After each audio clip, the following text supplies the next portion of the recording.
You'll hear in the conventional wisdom with pitching and coaching pitchers specifically, and this could be applied to position players and throwing and in hitting, that you'll gravitate to what works best for you, or give someone enough time to tinker with their mechanics and they'll fall into the best patterns for themselves. It is a tough argument because a lot of those saying it were probably major league players that's how they did it. And I kind of think of that like if I put it into context of something else, like mathematics. Yes, there's mathematicians that came into this world and their brain logically figured out the best process to solve mathematical problems. And they named a lot of those processes after them. And those were what we think of as prodigies.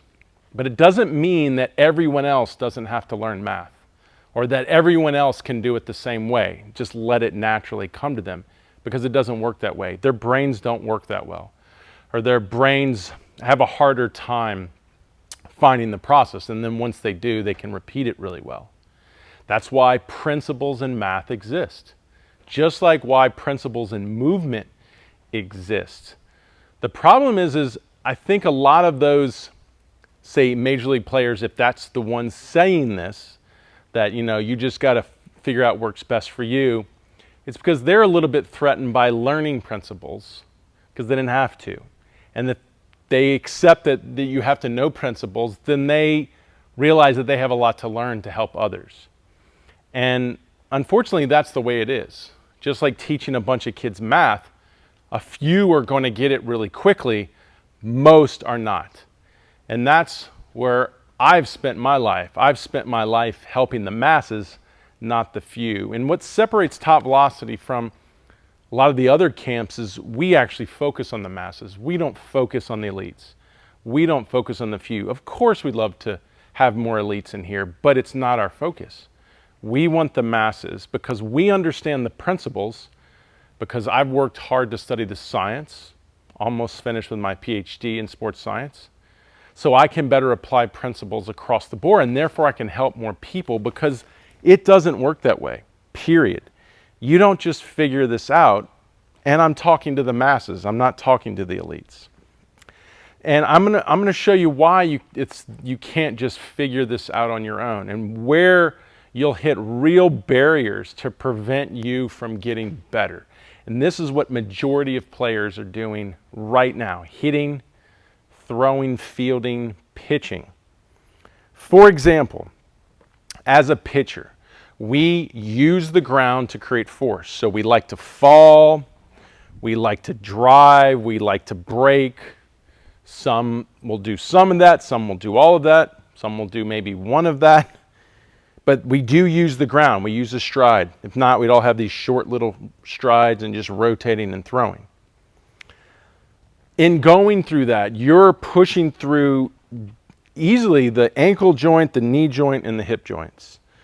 I'm not even going to talk about the rest, but just in the stride, we're pushing through these joints. Well, yes, everybody has two legs. It's why we see very similar patterns in stride movements of pitchers. Like if we laid thousands of footage of pitchers throwing over the years together, they would almost morph together, everybody doing the same thing.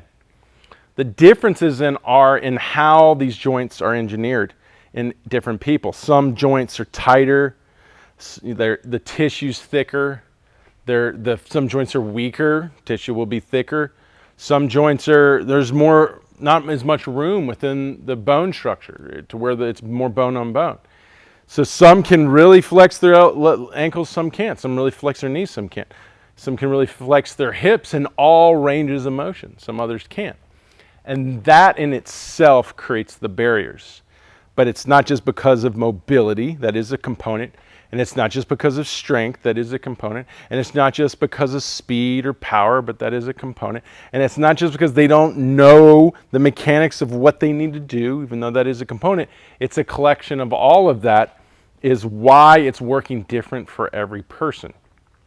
And you're going to find the elites, those at the highest level, that are the ones telling you that you just got to figure this out. You just got to throw a lot and you'll figure it out. You just got to throw long toss and you'll figure it out. You just got to be dynamic. You just got to be high intent and you'll figure it out. It's because it worked for them. They figured it out in a simple process like that. Not going to help, or the majority is not going to have the same experience. Why? I'll give you a great example. Hip mobility is something that we completely maximize. We pretty much almost go to in a stride, end of range of this hip abduction, end of range of hip extension, right? Almost end of range of hip flexion if we have a good forward trunk. So we're pushing the limits of both these hip joints. And if I say I'm a pitcher and I'm that elite pitcher and I've got a lot of internal rotation, that's the leg coming up and the femur turning. Say I have like a tremendous amount where I can get here in a full stride and I can fully swivel that around on its own without it even turning the pelvis musculature. It's just perfectly turning in place. You could see mine ends more like right there. That's the end.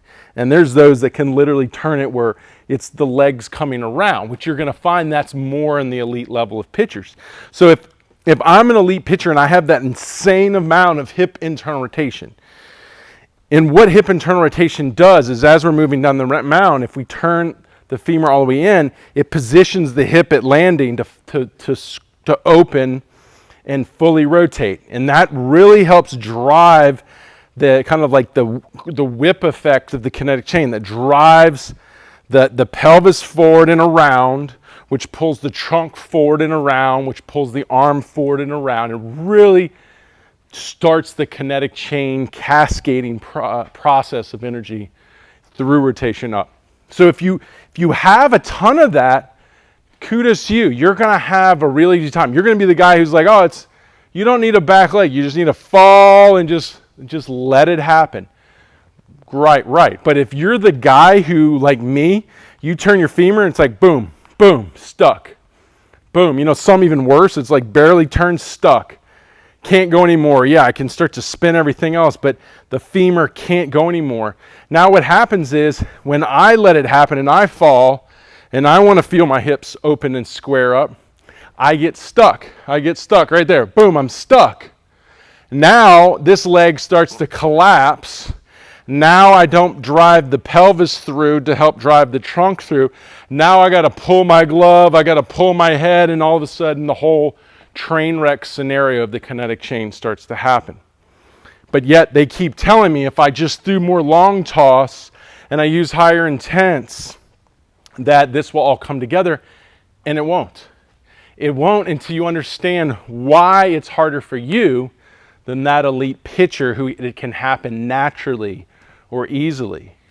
And it's because they don't have that restriction. So now you've got to work on that. Can I gain more internal rotation? Can I stretch? And that's why, like with TopVelocity, we use a very extensive mobility program and try to get more range. I start getting more range, and oh, there it is. It starts happening naturally.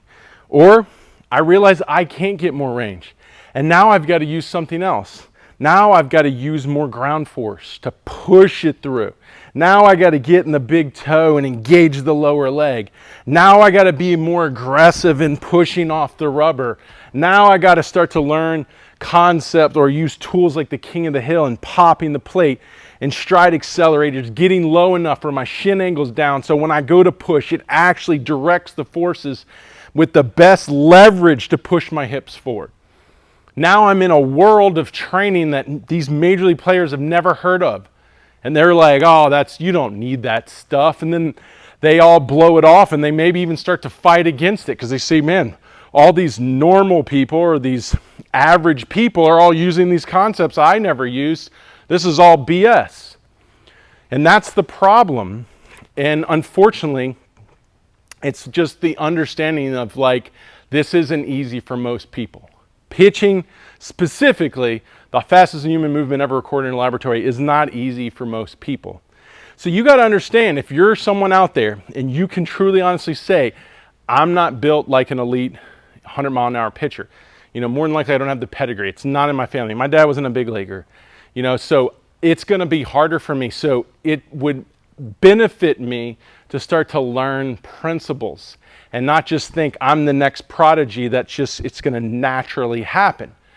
And do that young, because once you realize that, there's a lot to learn. There's a plethora, a library, which we've built here in our methods of information through core principles found in empirical evidence, in the science, in journals, around kinesiology, around just sports science of pitching, that you need to learn so you can basically overcome all of your restrictions that are preventing it from happening naturally to you, or what those elites would say naturally. So that's the one thing. And that back interrotation problem, so if you hear people talking about pushing off and other people don't talk about pushing on, it's more than likely because they don't have to.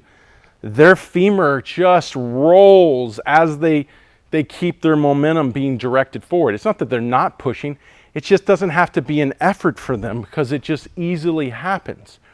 Then when you're someone like me and it gets stuck, now it's got to be an effort.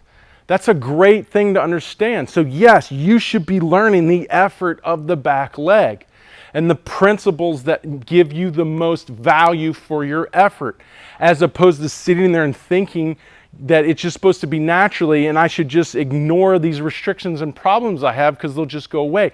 It doesn't work that way. So I hope this helps, because I could go through the front leg, I could go through the trunk, hip to shoulder separation, arm path, long arms, short arms, the whole shebang on every restriction and every problem that you're going to have to overcome, and through how the core principles to help you get through it. Because it brings up another situation where a lot of people will criticize us and say we all do it one way. No, just because you understand core principles, just because you teach a certain method of math to people, doesn't mean you don't think other types of methods work. You could have a pretty strong opinion that maybe your method works the best, just like this method of math has been proven to be the best. And more than likely, that's what I'm saying, the principles that I'm using, because why would I not use principles that I think work the best? I believe obviously are principles that are the best, but they're not me saying you have to do this. It's me saying if you're in the averages and you're not elite and you're struggling with doing things naturally, and you're struggling with natural 95 or natural 100, and you're naturally 82 and you want to get there, you're going to have to learn a method. And my method, I believe, is going to give you the best way to overcome those problems to get you to where you want to be. And it's going to use core principles that are empirical and science-based, not just theory and made up and based off of opinion. And, I think when you look at these two big leaguers, this guy's doing it right and this guy's not doing it right. No, it's off of science and case studies of large sample sizes using statistical analysis to figure out the probability of what's really happening and how to really develop and improve that when you can't do it naturally. So I hope this gives you insight into what you're probably up against, and hopefully opens your eyes that you're wasting a lot of time in your career listening to the wrong people, and that you actually need to study this, and you actually need to become more of a scholar in this as opposed to just a spectator in it, and just someone just being pulled around on whatever sounds the coolest.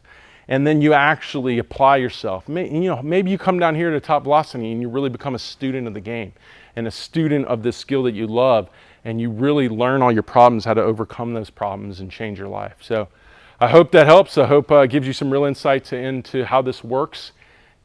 Any comments you got, please leave them below. Love to have you here. Wish you the best.